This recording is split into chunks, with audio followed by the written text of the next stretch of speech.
Help us and us.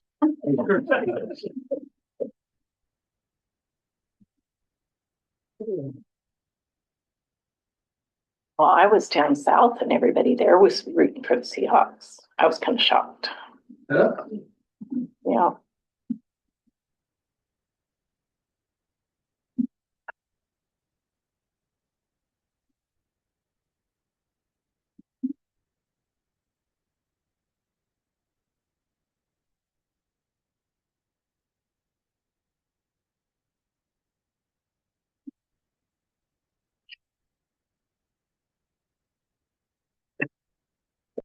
It probably dark like anticipation here. All right, let's call a meeting to order. 9 seconds. All right. So, Wes, you want to go over the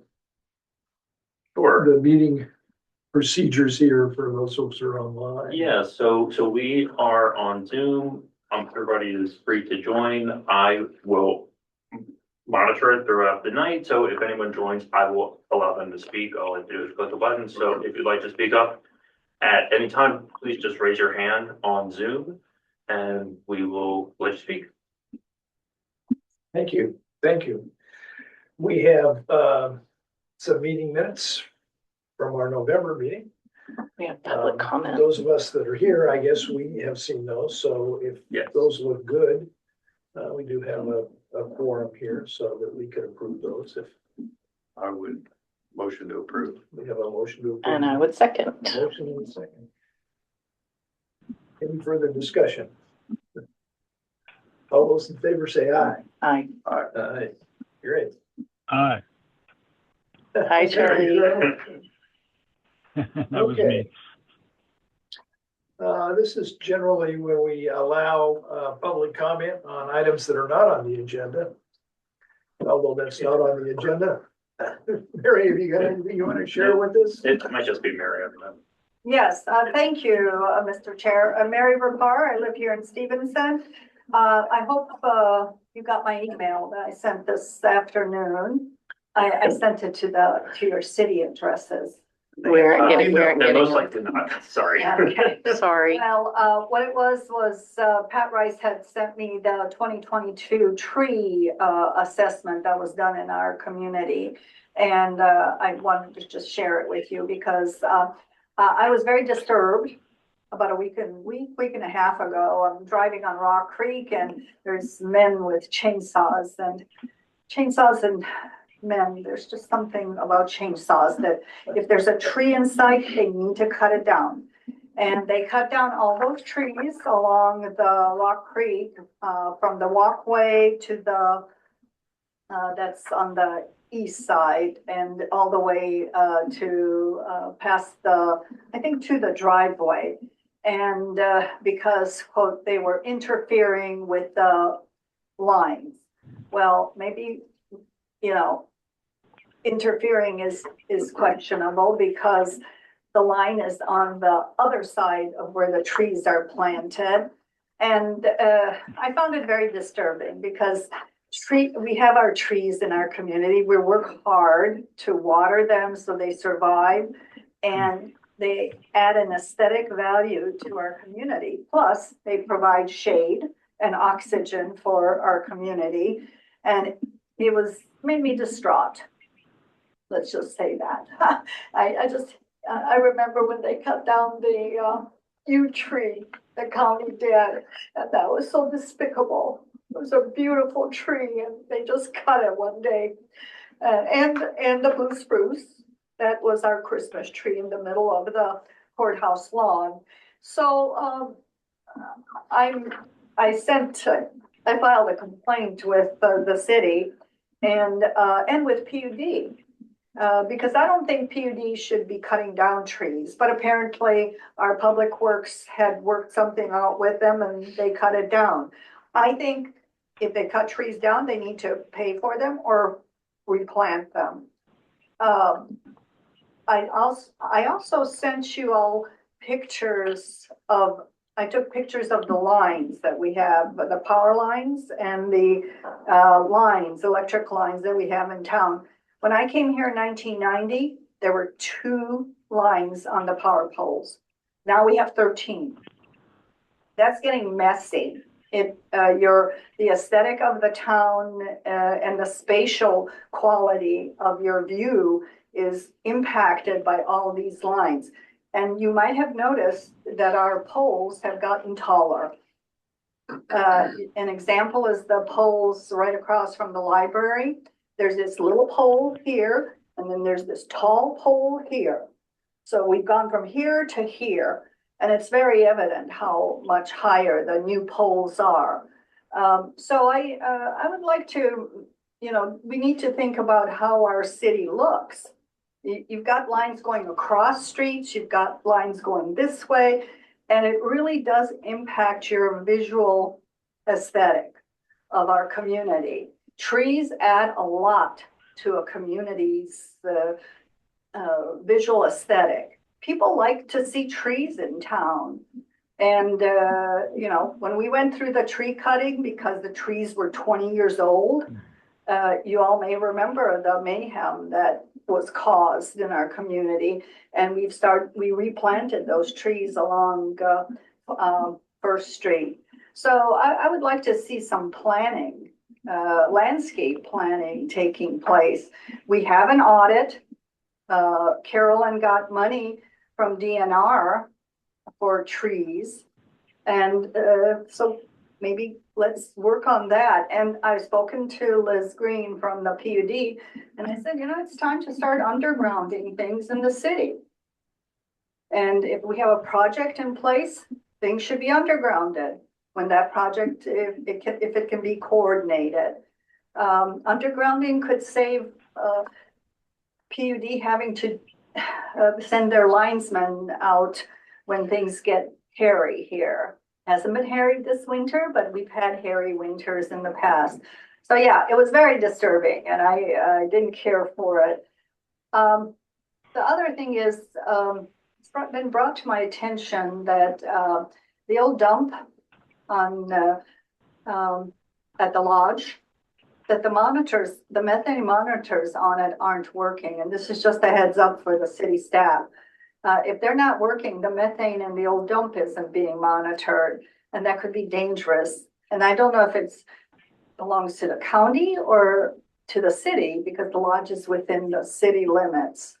So I just learned about it this afternoon, and I haven't followed up quite yet, but that was on hole 18 on the old golf course, where the old dump site used to be. I think the old dump site is still owned by the county. I remember looking at the records here. Again, the methane monitors are there. Whether they're working or not was the question that came in my email. Thank you very much. Anything else? We have undergrounded some of these lines, west on Russell Street. Undergrounded that. We have somebody like to speak. Sure. Can't see who it is. Right. Well, it's a phone number. I'm not either. Charlie? Yeah, Mary, appreciate you raising these issues. This is really more of a heads up for Wes. I was informed by the previous public works director that she was having quite a struggle with the PUD over the issue of trees. So it might be something that you, Wes, might want to look into in terms of what that agreement is, because it was not one big happy family. Let me just put it that way. Sure. Thanks, yeah, I'll follow up on that. Thank you. Jeff, who was that was speaking? Charlie Hales. Charlie Hales. Charlie, okay, thank you.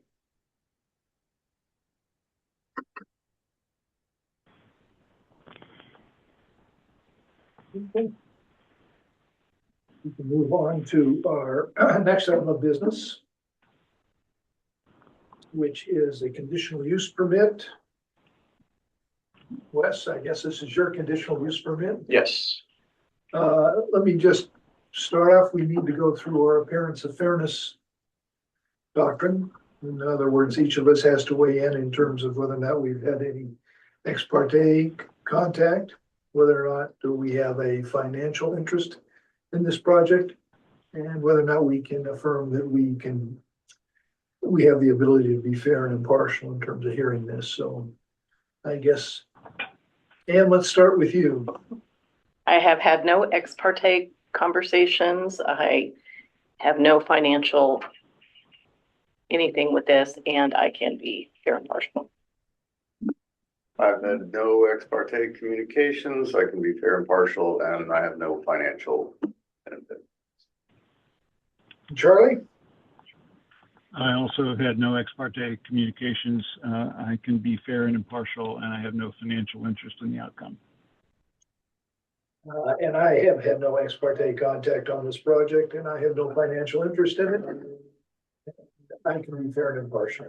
So, is there anybody that wishes to challenge us in terms of the appearance of fairness? Hearing no one, I think we're up for staff presentation. Hi, it's nice to meet you. I'm Mandy. I've been a planner for the county for 4 years, worked for the county for 10. I'm also currently planning for City of Bingen and White Salmon County in here. So it's super fun to get to learn everyone's different codes and ways of approaching their zoning. And so thank you for having me, and I'll get started. So this conditional use permit is for a proposed campground here on Foster Creek Road. The presentation I have up is just pictures to help us with discussion. So when I'm done presenting and the landowner's done adding his part, if at any time we need to go back for any of these for reference, if they're helpful, we can. So next slide, please. So this is just showing the location, you know, from like a plane. So all of Stevenson and where the location is near the golf course of the lodge. And then next slide.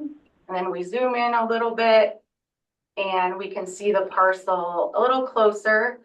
They're just a little northwest of the actual lodge itself. And the building just to the northeast is their maintenance shops. And then across the street is a city parcel. And then all the other parcels across the street are residential. Next slide, please. And then the site plan of that parcel, which is about 3.2 acres, is showing wanting approximately 17 sites at 10 feet by 30 feet with the ingress and egress off of Foster Creek Road. And then right now it's currently a hops farm. And in the report, it discusses how he wants to integrate, you know, the hops within the campsites. And the next slide.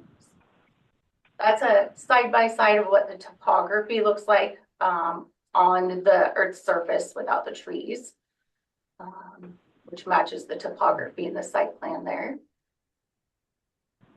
And then an aerial photo of currently what the vegetation is. And that is all. And so at any point later when we're discussing if we need to toggle between those, we can for reference. So I'll go over the staff report for this proposed campground. I just like to start by saying that my staff report, of course, is just one piece in your decision. My part is only looking at the code and that's it. Some of this code is a little bit gray area and has some very relative terms. So really up to you to decide how you want to go with those. Also, we don't have a lot of history to draw on, so you'll be setting some precedent tonight.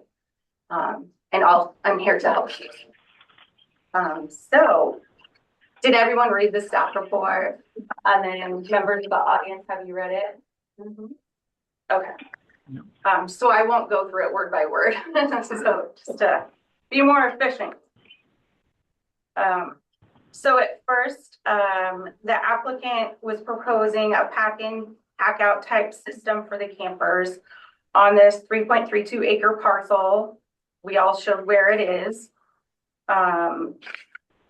The first part of the staff report goes over public hearing code. I won't get into all that. We met all the requirements by sending out proper noticing to the neighbors, the paper. I posted the notices on the parcel a couple weeks ago. So we did all the proper noticing. And then we're having this meeting tonight and have followed all the parameters of the zoning on public hearings or the code on public hearings.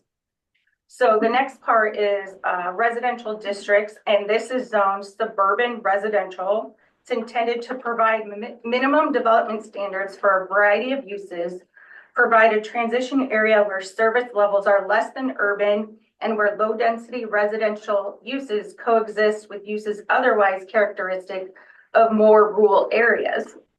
My finding was camping is characteristic of a more rural area.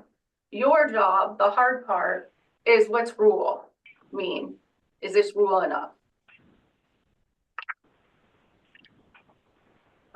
This is a conditional use in this zoning, which is why we're here.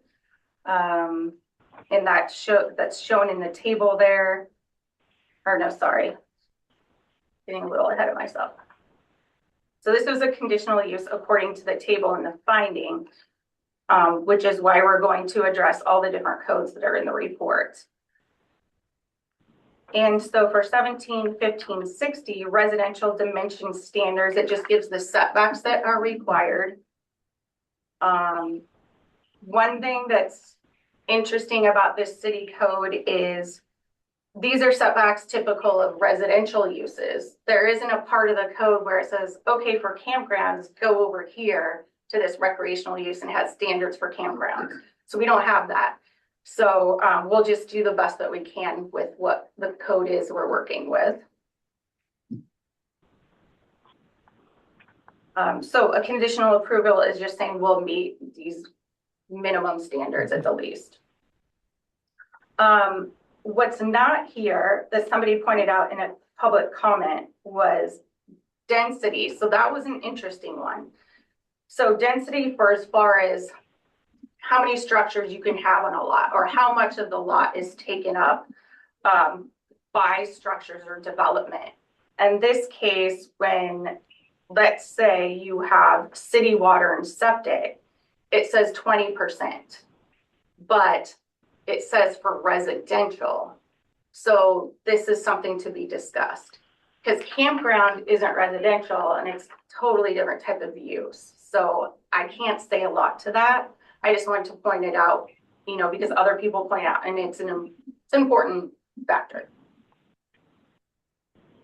So the next zoning, Title 17, Chapter 39, conditional use standards. The Planning Commission shall review the applications for conditional use permits. Again, that's why we're here. Then the hard part is you as a Planning Commission will answer these 4 questions. Will not endanger the public health and safety, will not substantially reduce the value of adjoining or abutting property, will be in harmony with the area in which it is located, and will be in conformity with the comprehensive plan, transportation plan, or other plan officially adopted by the council. My finding looking at just the code for health and safety of the public, I looked at the outdoor burning code, 8.25, shall be strictly enforced and will be addressed later in the report. The property adjoins a large recreational property, city and county lands and residential lots.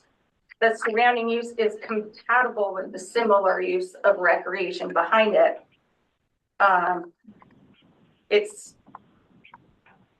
let's see. And then all the other applicable codes will be addressed later in the report. And then obviously you will all add in all the other factors to elaborate on those 4 points. And just let me know if you have any questions when we get to that point. The next one is just that we held the public hearing and we noticed it appropriately, and that you have 30 days to make a decision. And so that would be approximately March 11th. And just to elaborate on that. So if, let's say tonight, you're not ready for a decision, you need to ask for more studies or updated site plans or whatever it may be, we have time to work on.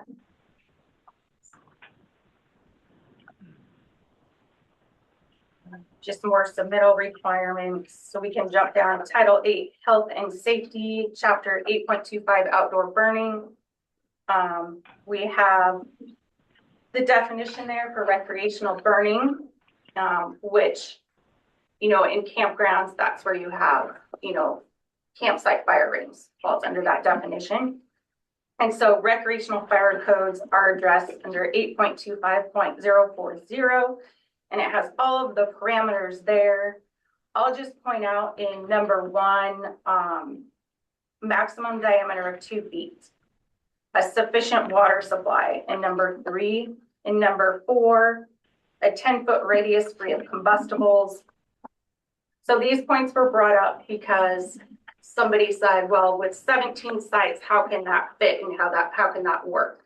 So the landowner would have a choice to, we'll probably explain that, but either show on a site plan how that would work, or maybe they're not proposing a fire pit in each site. Maybe they're having a communal one, kind of like they have at the lodge, where it's just one everybody can visit in the center. We'll find out. But basically, depending on what we hear, you can put a condition on however you would want to make it meet what would be acceptable. And my finding is just stating that anything that's decided will meet that code.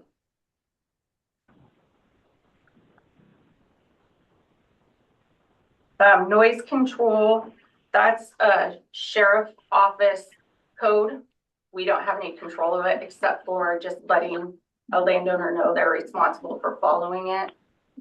Otherwise, noise complaints will go to the sheriff's office and they can be fined or whatnot through the sheriff's office. Environmental health.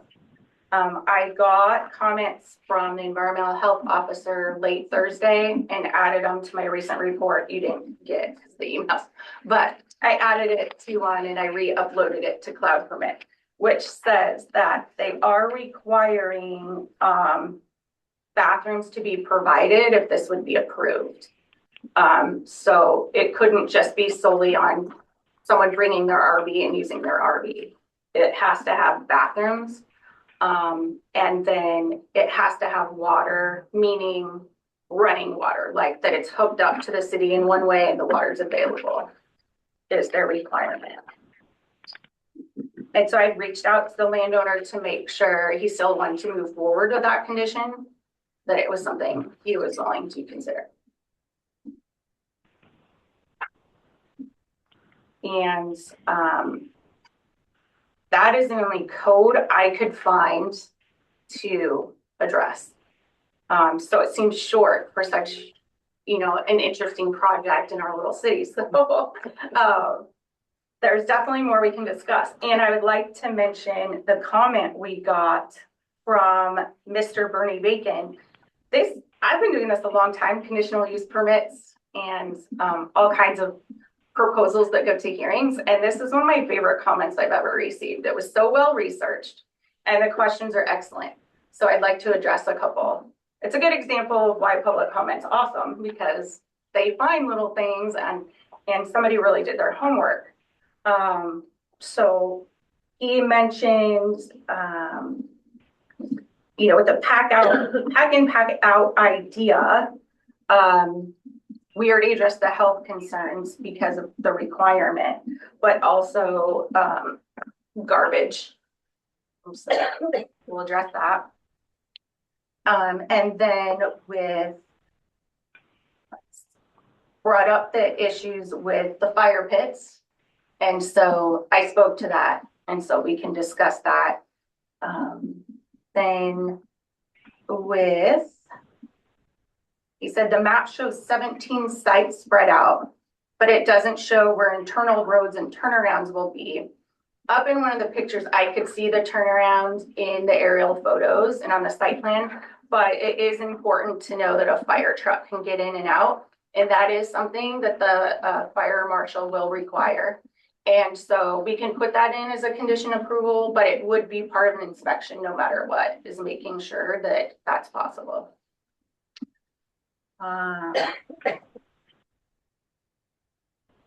Great question about generators. If there's no electricity for electrical hookups for a noise situation, how would generators be addressed? So that's a great question. And then the other question he brought up, I also brought up, which was, what is low density to you? What is rural to you? Is 17 sites considered low density on 3 acres? Yeah, it's very open to interpretation. And so with that, that's all I have. And so I can hand it over to Wesley. Sounds good. If you're ready, Mr. Husting. Yeah, but before we do that, Oh, sure. are there any questions? Any questions? Any questions, Charles? No, not. I guess I have some questions of the applicant, but I think that it was a very good staff report. Thank you. And it sounds like some of the issues that I was particularly concerned about are going to be addressed. They're more building code matters like water and sanitation than they are land use matters for us as the Planning Commission. So I appreciate you pointing out those comments and from both public health and from citizens and addressing those in the staff report. So no, I don't have any other questions at this point. Yeah, thank you, Charlie. We do have one, Jenny, the mayor would like to, Oh, okay. at least I believe so. Her hand is up. Jenny? Okay, Hand went down. never mind. And with that, okay. Evidently not. Hey, Wesley, Hi. welcome. Thank you very much. Thank you everyone for entertaining the idea of potentially approving campsites on my property. Mandy, thank you so much for the detailed report. Since emailing in the application, I came up with some little bullet points that figured I would need to address, which in turn address most of the points the public comment addressed. I don't have that in front of me. I was working today and then just read that quickly by email a couple minutes ago. But so just what I am proposing to do on my property in a nutshell.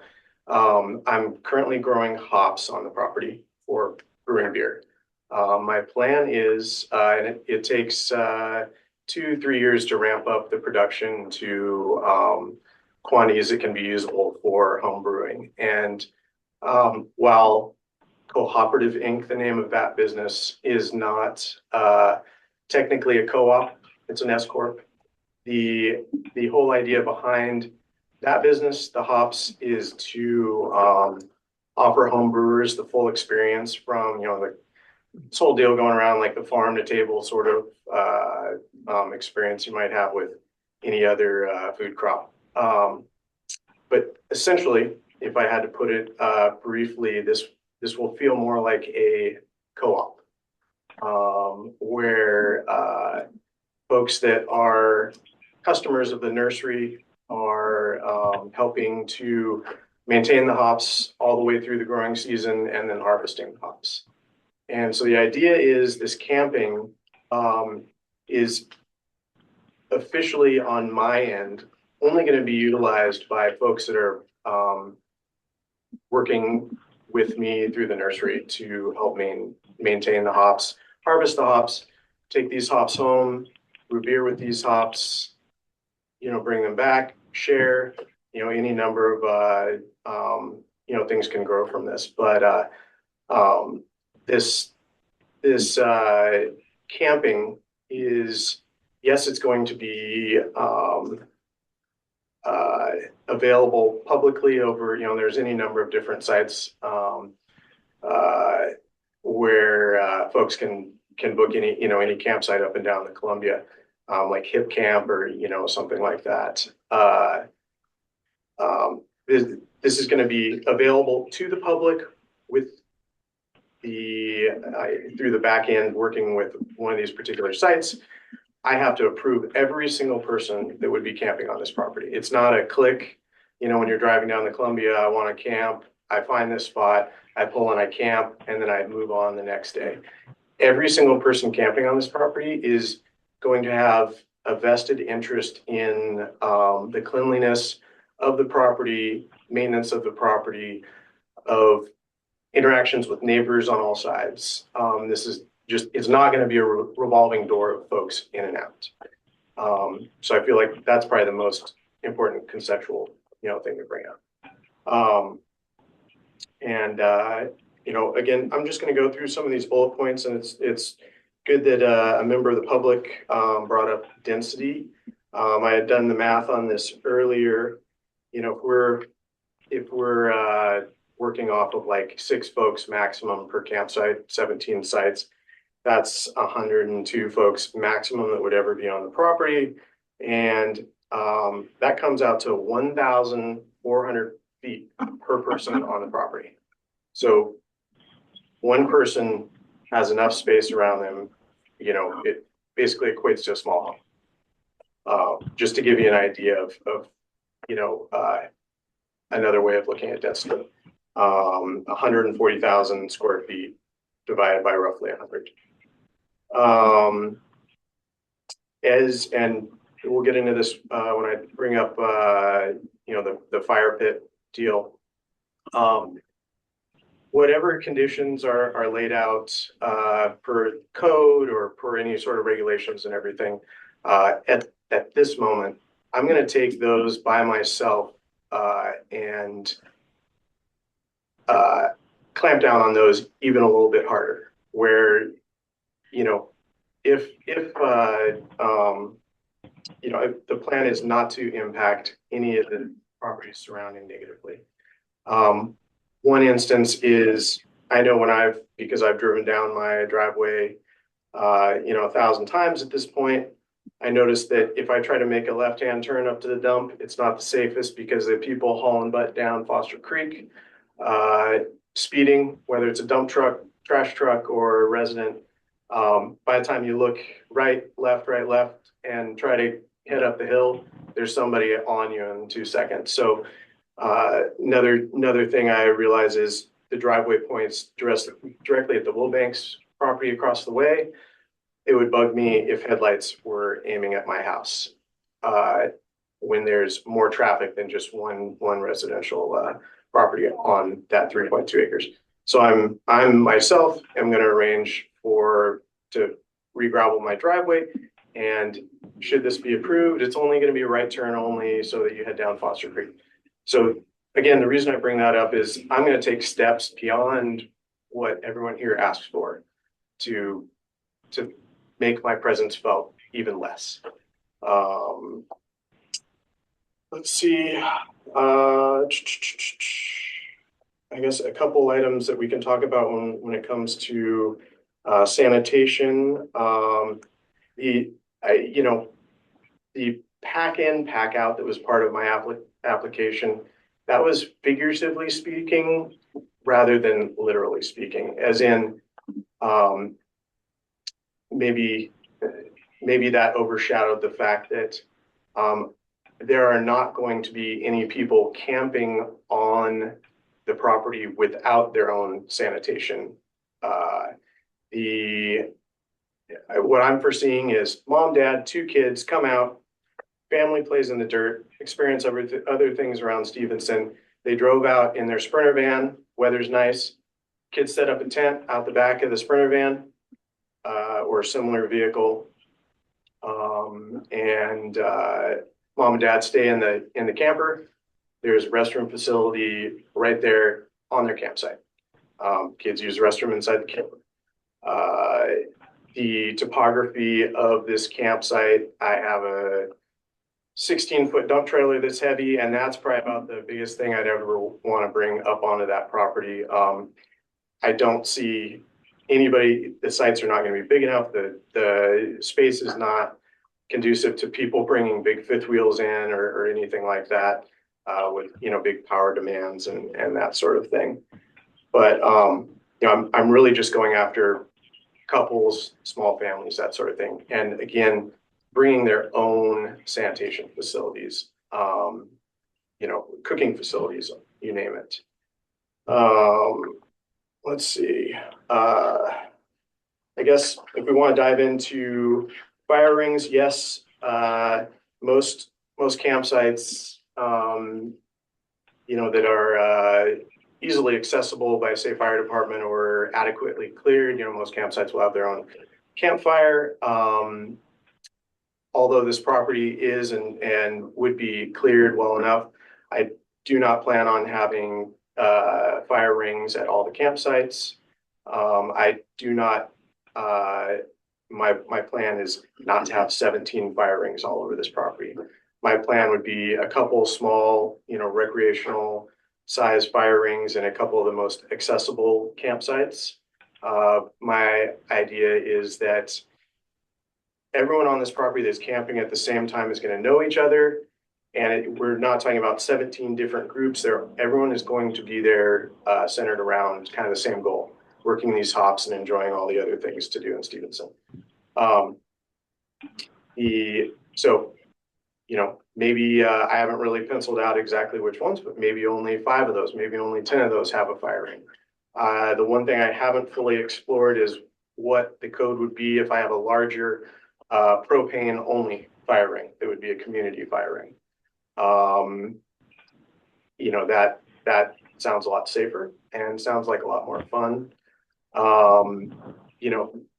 Safety is a big concern. If I always have water, and if it's questionable, I never ever have a burn pile going on a day that can or will be or potentially could be a questionable day. And that sort of mentality is going to trickle down to everything that happens on this site. As far as noise, good luck competing with the lodge venue that's 1,500 feet away. There's I was just married. My wife and I just got married on this property. We had 235 people there. I felt like there were 50 people. We could hear ourselves talk over the lodge DJ system, but quiet days, this day, that day, I'm interested in not creating any sort of noise pollution, traffic pollution, light pollution. I've camped on the property, 100 times, and with a 25-foot travel trailer, I use a Honda EU 2000 generator that, 50 feet away, you can barely hear the thing. And I would be personally setting limitations on what could happen surrounding, the power of the generator option. Most of these Sprinter vans or the vehicles that I perceive visiting this property have self-contained generators that are suitable to power whatever amenities they have in the vehicle and are just whisper quiet. And again, this all rolls right back to, this is not the campground where, 16 campsites are having a great time. Someone rolls in, wheels out this generator that I borrowed from his dad, who's a welder, and fires this thing up to power their, their fifth wheel and wrecks everybody's time. Every single person that's gonna be on this property is gonna know the person that they're camping next to. Or if they haven't met them yet, they're gonna meet them that day. And there aren't gonna be these wild cards that come in and mess it up for everybody, including the folks that are on the property already. In addition to obviously neighbors and stuff like that. Another thing I could add too is I definitely it's a privilege to be awarded a conditional use permit. I know that, and every single person that camps on this property is going to be forwarded those conditions and have to agree to every single one of those conditions for me, for my sake, and for everyone else's sake. It's not going to be the next day, oh, you shouldn't have done that. That's not part of our conditional use permit. Another thing, that I just happened to think of with regards to the density question, that lot before I bought it was pre-approved for 10 residential homes previously. Just to give an idea of 17 campsites is far less than subdivision of 10 single family homes, all potentially with accessory dwelling units.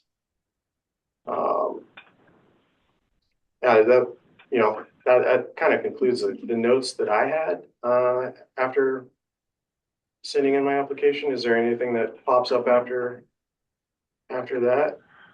I'd ask the planning commission members if you've got any questions for. One of my greatest oh, go ahead, Charlie.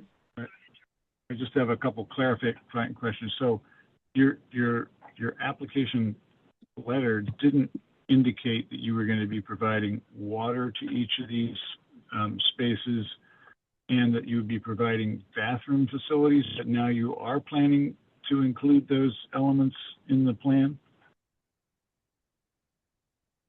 So I have water on the property through the use of permitted use through the fire hydrant that's in the frontage on my property. I'd be happy to switch over, and I have asked multiple times to switch over to city water since the meter was originally not found, a new meter was installed. I could easily switch over to a regular metered setup. That would work better for me instead of having this massive backflow preventer attached to the hydrant. As far as the restrooms, that's something that just came up today when I spoke with Mandy on the phone. I had originally planned to require anyone camping, quote unquote camping on the property, to provide their own restroom facilities. How would they do that? I'm sorry. How would they do that? You're expecting that all of the customers of this venture are going to bring completely self-contained RVs that I mean, we're not here to evaluate your business plan. We're here to just make a land use decision. But you're assuming that there's a market segment that you're trying to reach that are people that are interested in hops and also own fully self-contained RVs, and those are the only people you were planning on accommodating here? The only people that would be allowed to make camping use of the property, yes. There will be other customers of mine that stay in the Skamania Lodge. There are going to be other customers of mine that their RV is too large to make it onto my property. They'll be, paying to stay in the fairgrounds. I had intended to target a certain size vehicle, yes. All of which could have water available, but I had not planned on having restrooms available. There's pump out obviously at the fairgrounds, and that's what I was assuming these folks, when they come for their 1 or 2 night stay, just, jump onto the fairgrounds property and pump out when they depart. I would prefer not to have some sort of restroom facility with some sort of septic system with a leach field, because I do have a well on the property, and there was a residence on that property well before I bought it, and I took the time to take extensive soil tests and submit that to some folks in Portland to make sure that the ground was still suitable for growing hops for consumption use. And I would prefer not to plop a septic system somewhere on the property just to have a men's and women's restroom.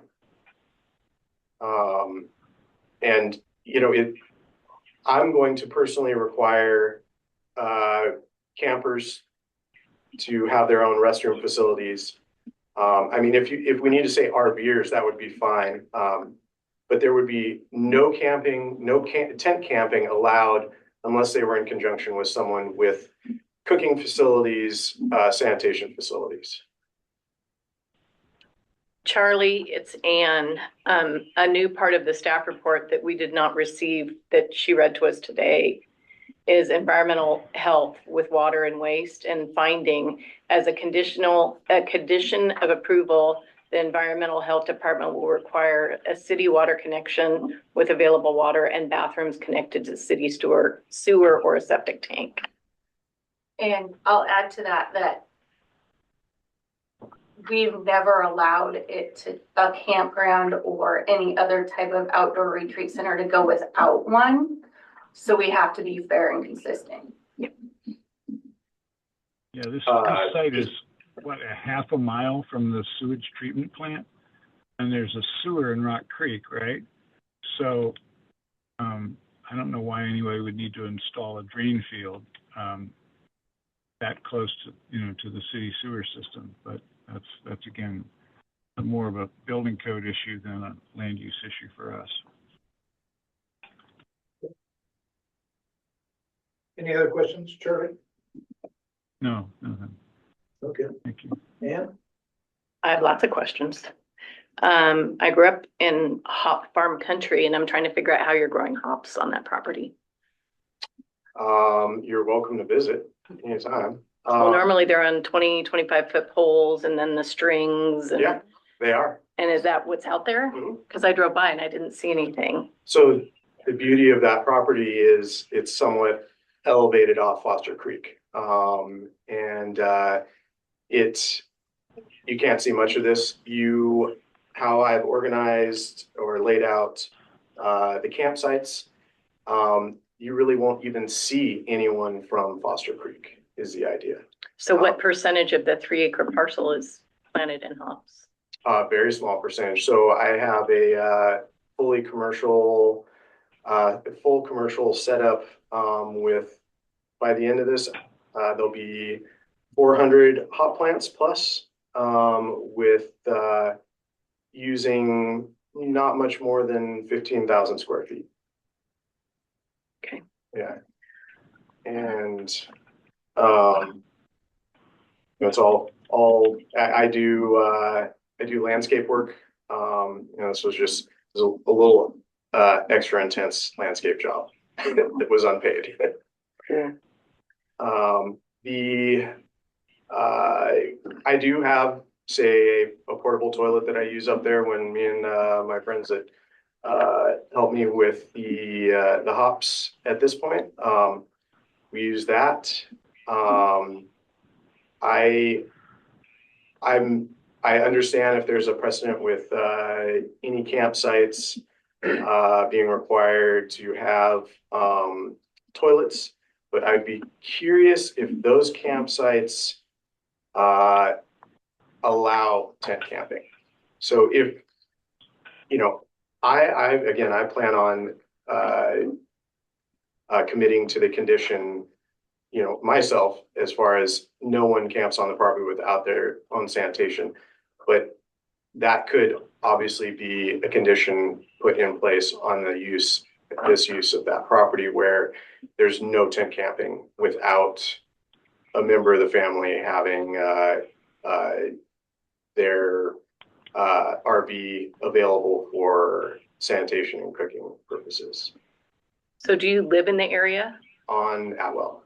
Yes. And so would you be the one that would be making sure that everything's in compliance? Yes. So basically managing it? Yes.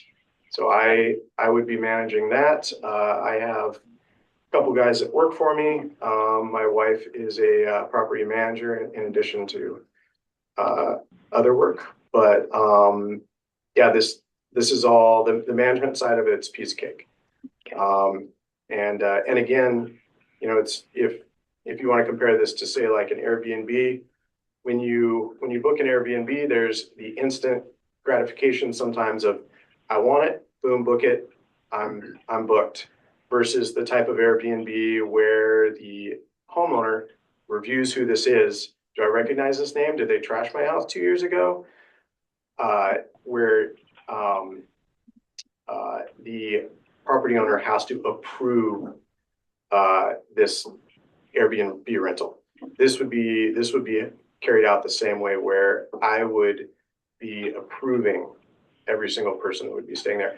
I would be going as far as, I need to know and see, if I haven't met you before, if you're going to be a new customer of the hop farm and you're excited to come out and tend to your hop vine, I'm going to need to see what you're traveling out here with.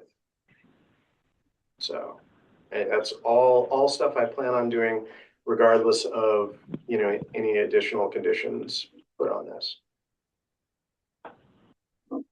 Well, I live in a SR zone, and we're in probably a higher density than most of the other SR zones, because I'm technically in a neighborhood.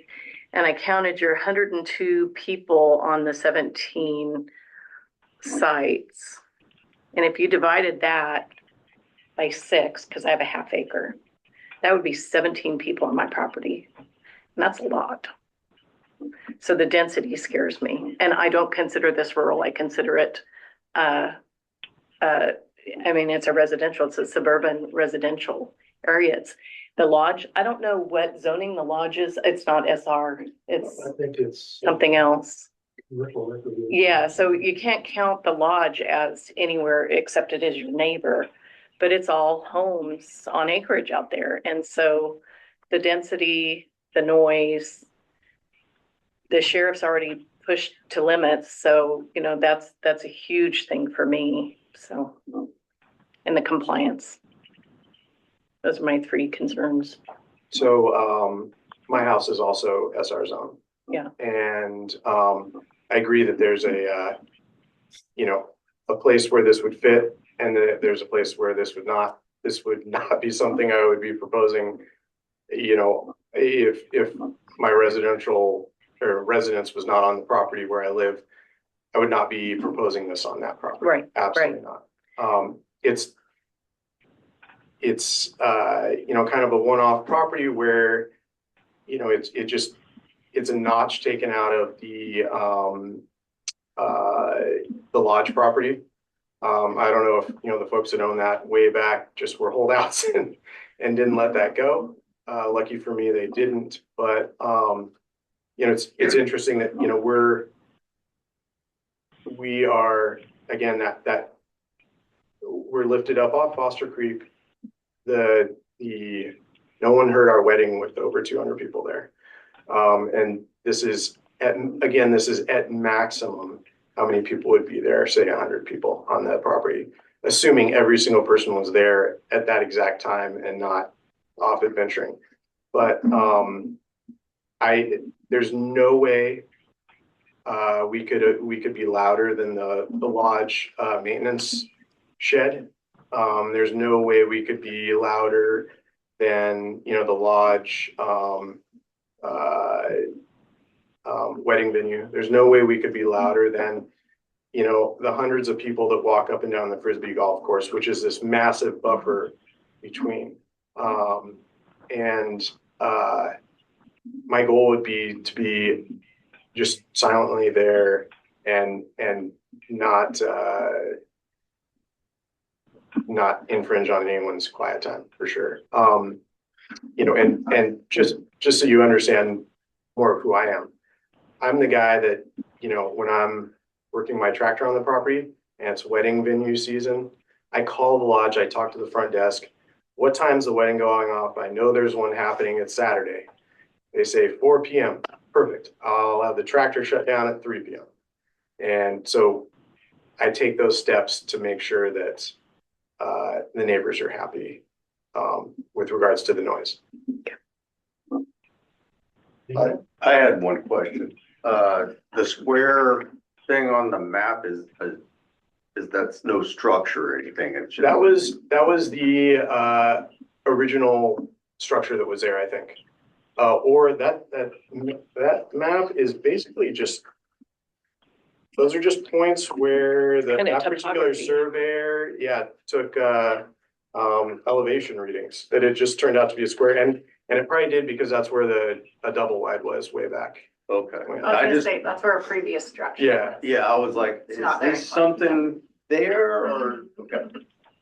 Yeah, that area is actually where the hops are. And so it's kind of a, you know, I had the property a couple of years before I decided where I was gonna plant the hops. And I have to do very little irrigation of the hops because we call that area the pit. And so the hops receive the sun that they need because they are on a trellis that's 17 feet in the air. But all the water tends to slowly drain to this area, and they stay well irrigated all the way through the middle of July, and really only had to water half of July and then August last year.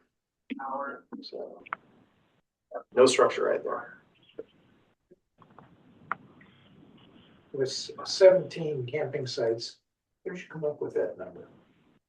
I was born on 7/17.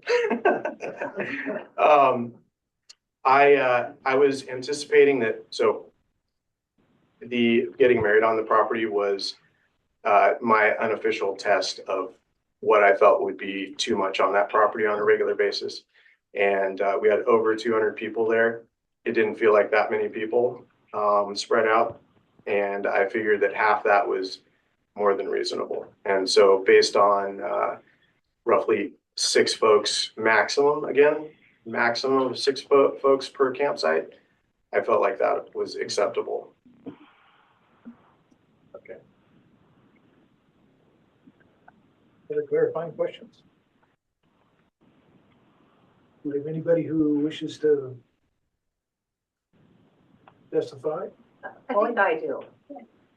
I live across the street. Identify yourself. Oh, You speak Andrea in. Wilbanks. I live across the street from the Hops Farm. And so when you do look out my living room window, you see Wes's driveway. You see it split and it goes up, and then you can't see any further because all the business end of that property is up hidden. And if anybody would have a complaint, it would be my husband and I. And I'm here to support it. I'm here to at least give it a try, because I think Wes wants to do it. I know he loves his property. And I went to the wedding, and yeah, we could have fit twice as many people up on that property and still had, it did not feel crowded at all. And then I went home early and I didn't hear them up there partying. I think it might be a pretty good thing. I think it's worth we totally support it. And I'd like to see you guys give them a chance. Thank you. Thank you. And see you, sneak Mary. I know. Mary Rapar Stevenson, I remember that property and the 10 houses that were proposed by it. I'm assuming that the guy couldn't make it work with 10 homes on that property, and he sold it to someone else. This is suburban residential. This is a business. There's parking requirements. There are setback requirements. There are, I don't know the exact requirements for the zoning SR, suburban or what is it? Suburban residential. Suburban residential, all the requirements, but they're residential. And, you're not gonna get away without either having sewer or a septic system. And it's gonna cost to connect to sewer. And I'm not sure that you can do a conditional, use permit on something that you haven't seen a plan for. Where are these 17 spaces going to be? How is the bathroom situation going to be done?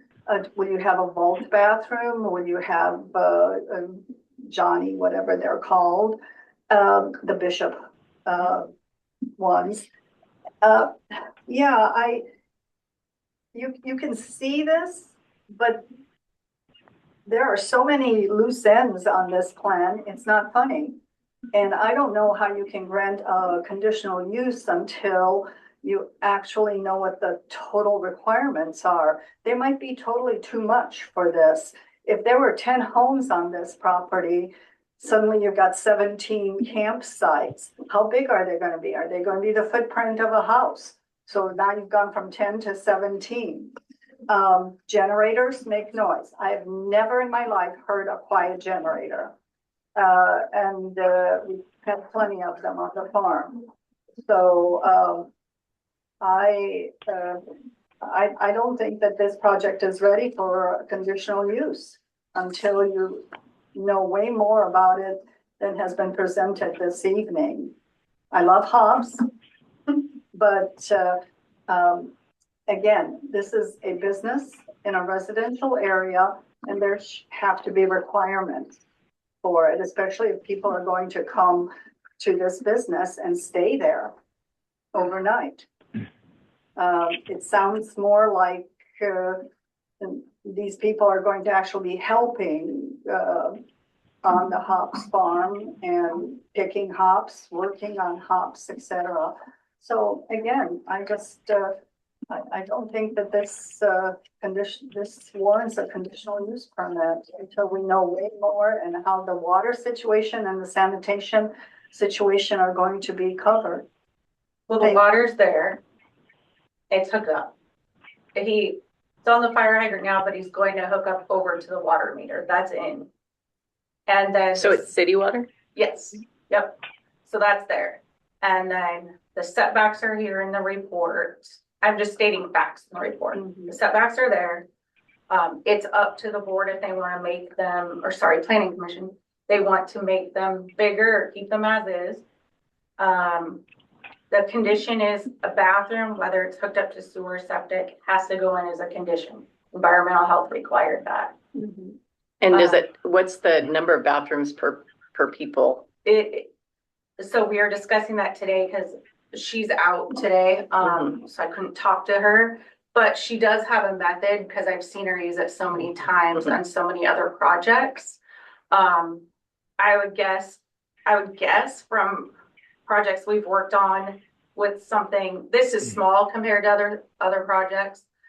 You know, like Columbia Gorge Getaways on Bear Creek, or we did a big event, wedding venue in Washougal, but I'm guessing just it would only be 2 toilets, you know, available, because when you're only allowing camper vans and small RVs, yes, they have their own bathrooms, but we know they get full really fast. And if kids are running around, you don't know what they're going to do in the middle of the night. So that's why she wants a couple. But I don't think it would be too, you know, wild. You don't have to build this big shower, men's, women's, as long as there's an alternative. You know, I was just worried about the leach field affecting the groundwater. So campsites would have city water available. Depending on timing of things, I may reactivate my well and use that to water the hops. And I was not wanting to affect the groundwater by having a septic system over top of that. Do we know where the sewer lines run compared to? They're out of reach. They're down on Rock Creek, or they sneak up just close to this little pizza slice piece Yeah. of the lodge, still right below me towards Rock Creek. So my property was the one that, that moratorium stopped the building on with the sewer septic deal. Okay. So it's out of reach, by yesterday's codes and today's codes Okay. for sewer. And then one city water meter would serve 17 sites? I don't know the specifics. I'm That's a not good question. Yeah, I don't either. Yeah. out of my realm, but. That'd be public works. Yeah, Yeah, yeah, we have yeah. to check with Cody, but that's something we could figure out. Okay. We have another person that wants to. Yes. Yep, there's someone online. If you'd like to speak, Can you hear me? yes. Oh, hi. I didn't realize that my name didn't show up. Sorry about that. Hello, commissioners. My name is Bernie Bacon, and I just had a couple of follow-up questions. I appreciate all of the information that has been provided, and I agree about imagining that number of people on a 3-acre parcel near me in suburban residential as well. And so I appreciated that comment, and that while conditional use permit applications are taken, one at a time and each looked at separately, and it doesn't really set a precedent, but they can be referred back to. So think about other 3-acre parcels that may be used for any kind of like little camping places and that kind of thing. So I appreciate your attention to the environmental piece, the water, the sewer, and the garbage, as well as the fire issues. So thank you for your time. That's my comment. Thank you. Then Charlie, I think, would speak as well.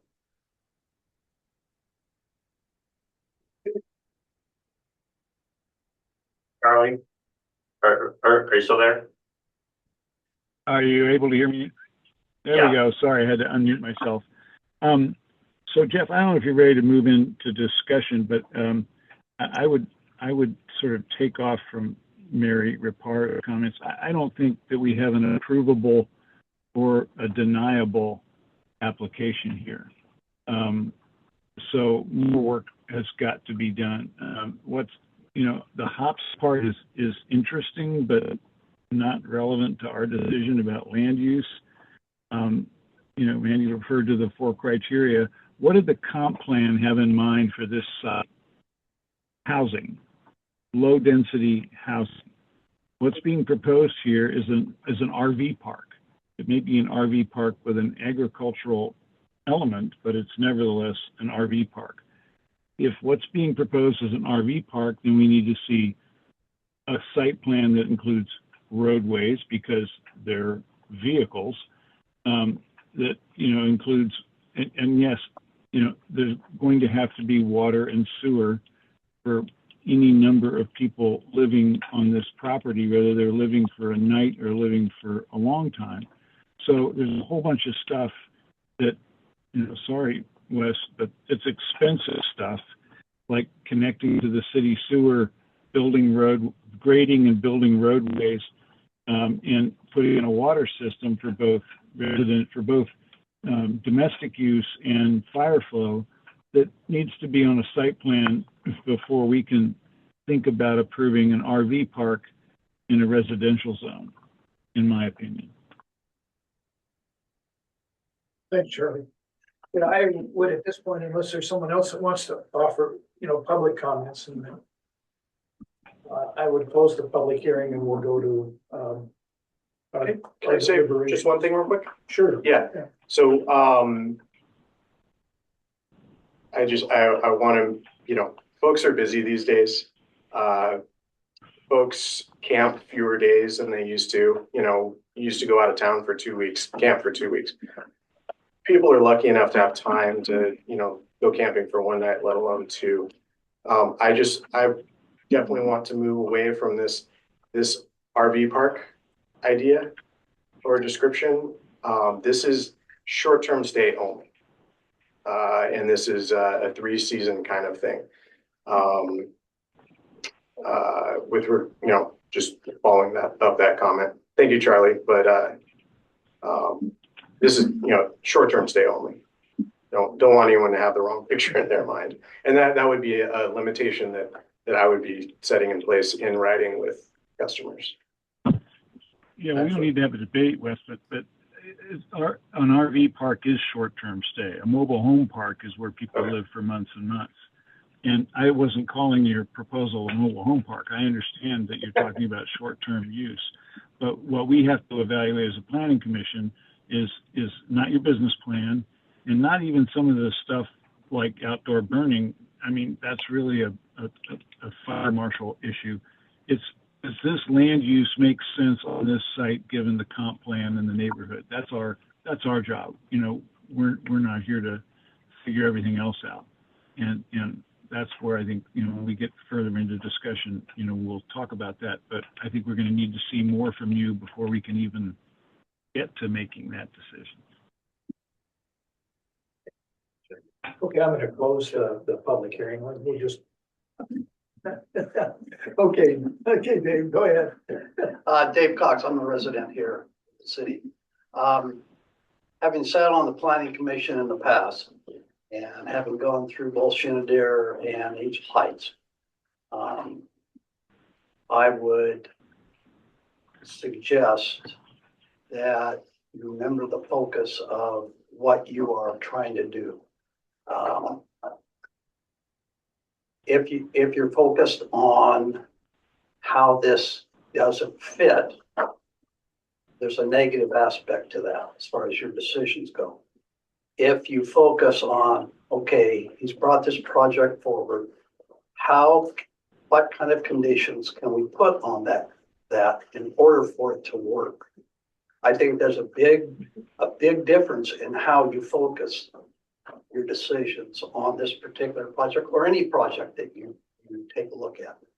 And so I would just caution you as to what your focus is and make sure that complies with what your mandate is as a planning commission. Thanks. And I say that strictly as a resident. Sure. Okay, I'm closing the public hearing. And I think we've had a good conversation here, and there are, I think, a number of sort of open issues that have come up here, late in this process. Because, Wes, if the county's going to require water and sewer on this site, and those types of facilities, it doesn't sound like you built that into your plan at this point in time. So how might we deal with that? I'm just not quite sure if that's going to be a requirement. I find it kind of interesting, from my perspective, is we have a suburban residential zone,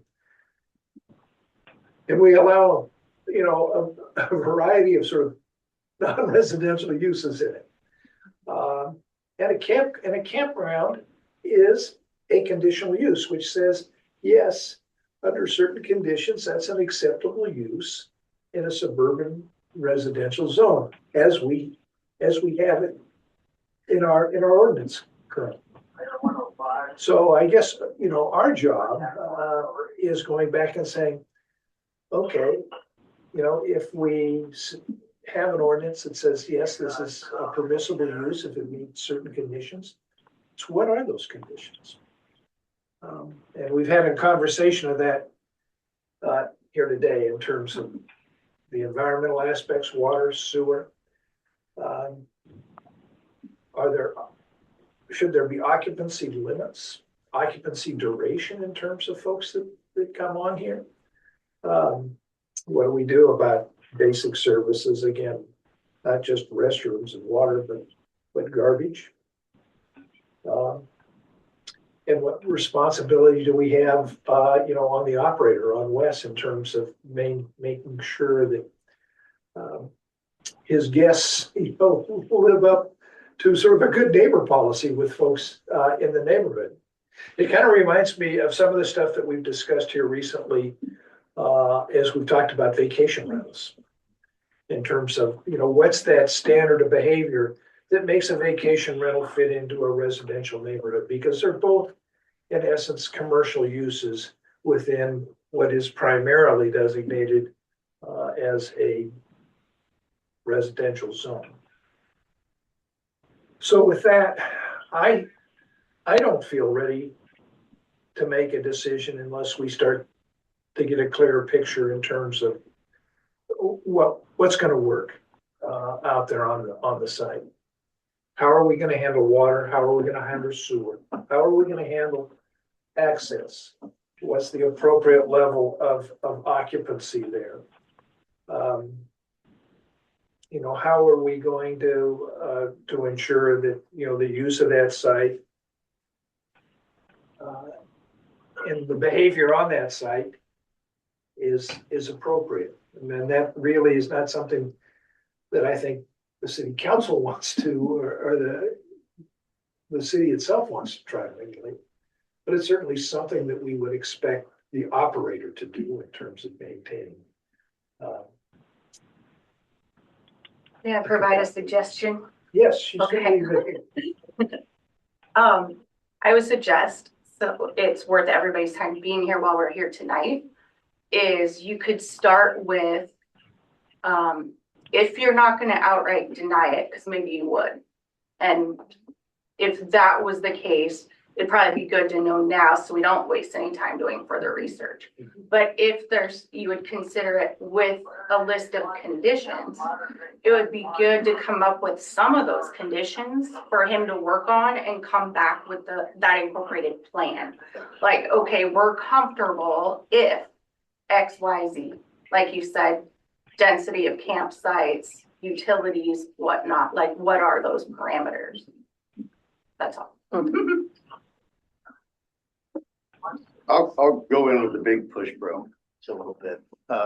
First, yeah, this is a unique situation, and something that, you know, as we're looking at the future and how we use our land that we have,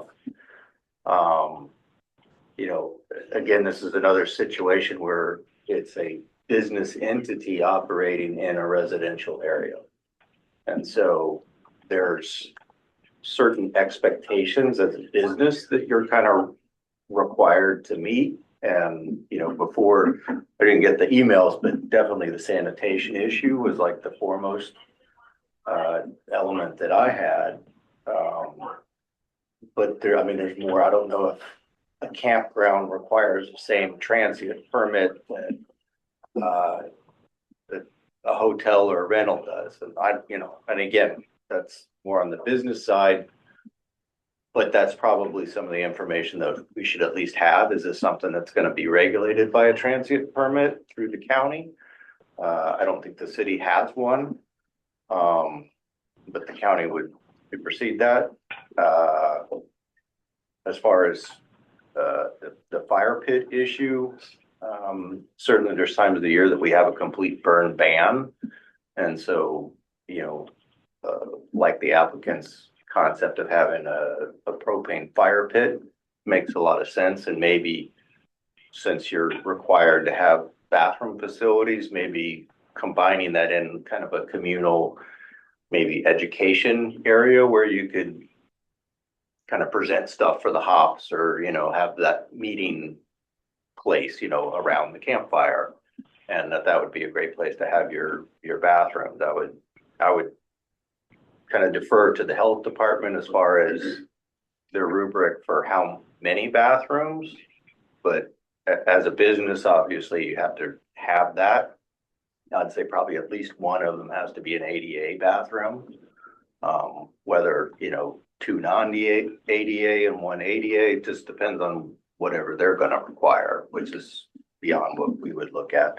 But I think that would certainly be an element that we'd have to consider in the plan. And I think it's been mentioned a few times that, you know, that has to be represented in the site plan in a much more substantial way for us to really be able to, you know, look at that and determine, you know, does this meet the concerns or answer to the concerns that we may have because this is kind of a unique situation and use for this land that's in the residential area.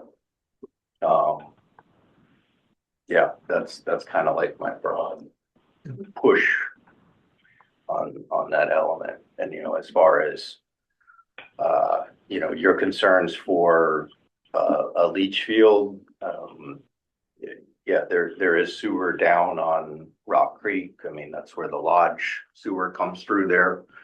And again, unfortunately, we were talking about infrastructure costs, and that's not, you know, inexpensive, but I think because it's a business, we have to look at it different than if you were a residential house going in. And probably the limitation of the 10 was subject to the fact that they had to have septic systems.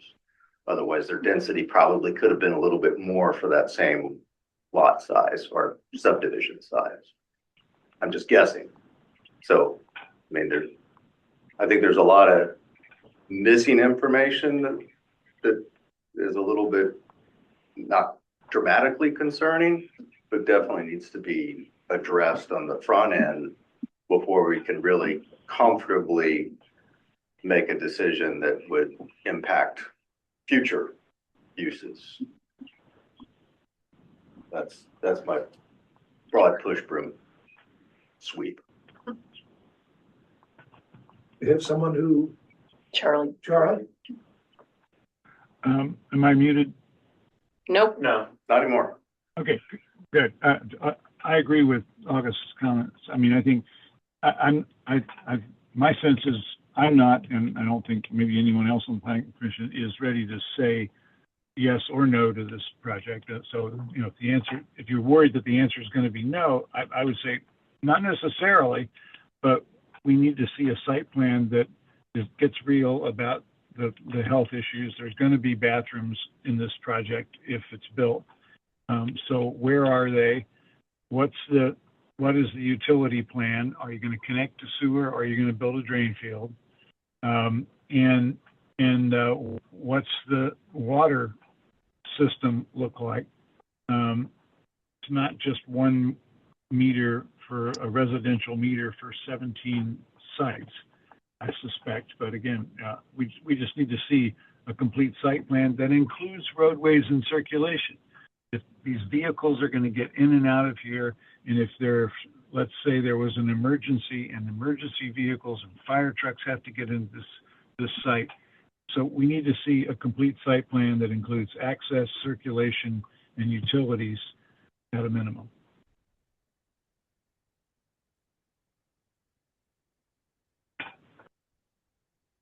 Okay. So clear, I have the sense of the planning commission, Leslie, is we need to think this thing through a bit more. You need to think it through in terms of what it is you can show us to address some of those issues in terms of sanitation, water, access, circulation, roadways. Roads, yeah. And should there be a discussion with the fire marshal, with Wes and the fire marshal? I did. You did already? Okay, so that's done. Good. Yeah, that'd be the biggies. It's roadways, water, sewer, all on the site plan. Yeah, he wanted fire hydrant, which Cody said one's within 25 feet where you're getting water right now, so that's good to go. And then he checks the road plan to make sure the fire truck can get in and out. Perfect. Go ahead. It's probably premature, but I would motion to table this until next month's meeting and give everybody, as far as notice, I don't know that we need to renotice if we table it. I think we can, just to be on the safer side and to be. We can, but I don't think it's right. It's not required, so we're okay with that. Mhm. But that gives you a month to kind of feel out if this is an avenue that you want to continue down and pursue. It's going to be a little more than you got to decide this tonight. I mean, we don't want that. But like Charlie said, I'm not saying this is a definite no. I really like the concept, but it needs to be done in a very planned, methodical way so that it's repeatable and that it's not just a one-off, because it's, we want to be able to stand behind our decision and say, we did this because of these reasons. The next person that comes in says, well, why did you deny me? Because you didn't meet this, this, and this. And this is a great situation for setting the criteria for something like what you're proposing. Yeah, I think we can simply continue the hearing to, I don't know that we need to table. We can continue the hearing to our next. Yeah, meeting. continuing it makes sense. Wes, I just want to make sure that you and Mandy, if you're going to continue to work with him on some of this stuff, that you have a clear sense in terms of what those questions are that we have and the issues that we think need to be pursued. Do you feel like you have that? I do, and I can show you examples of really well done site plans that I think is what they're looking for. Okay. Yeah, and today was the first day that we spoke about this. Yeah. So, and then today was the first day that the environmental stuff was brought up too. Yeah. So kind of. Bad timing. Well, it was the first thing that Shooting from the hit me, hip. and again, because of the city emails being wacky, Yeah, we we don't. didn't get any of that other information, but that was the initial first thing that struck me. And Well, so, and another important point is we need to know where the sewer lines go to, or because he might be right there and have to hook up, the city has requirements. No, it's too far. Is it too far? You know where it is? Hundreds of thousands of dollars Bummer. away. Oh, I know that. It's a bummer, it's so far.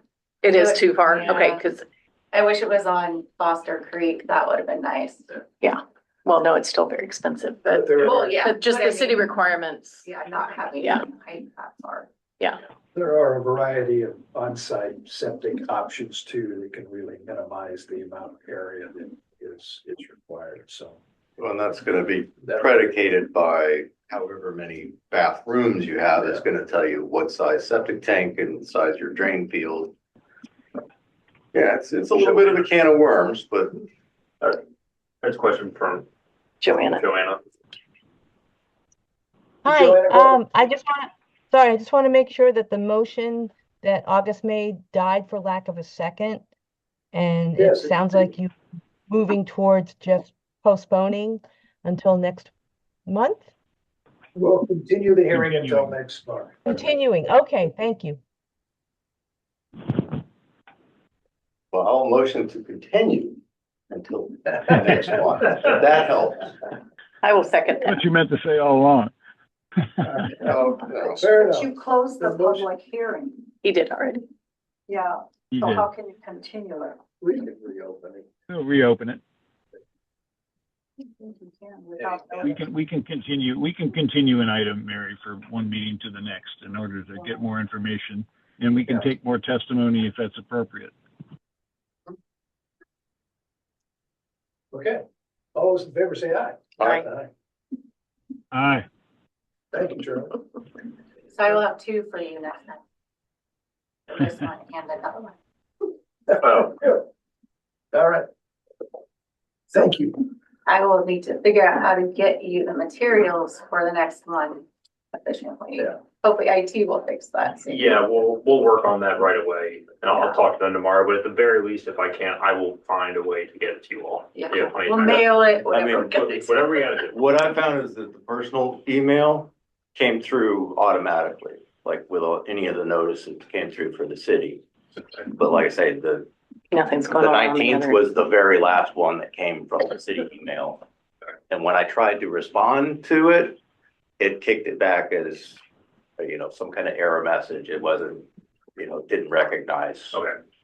the email. I say this very cautiously, it should be relatively simple to fix, but nothing has gone easy so far, but again, I'll get on the phone with them tomorrow morning and see if we can get that fixed. Anyway. Well, if not, I think you've got my personal email, so if you wanted the other members, that would probably be. And Mandy, thanks for the report. That was well done. Yes, I very appreciate much. that. Thank you. Yeah, well done. Yeah, welcome on board. So Happy to help. Further business, any announcements here, Wes? No? Okay. I think we're still planning on taking our recommendations with regard to the vacation rental to the city Next council week, next week. yes, correct. So we'll be doing that. And actually, I'm glad you brought that up.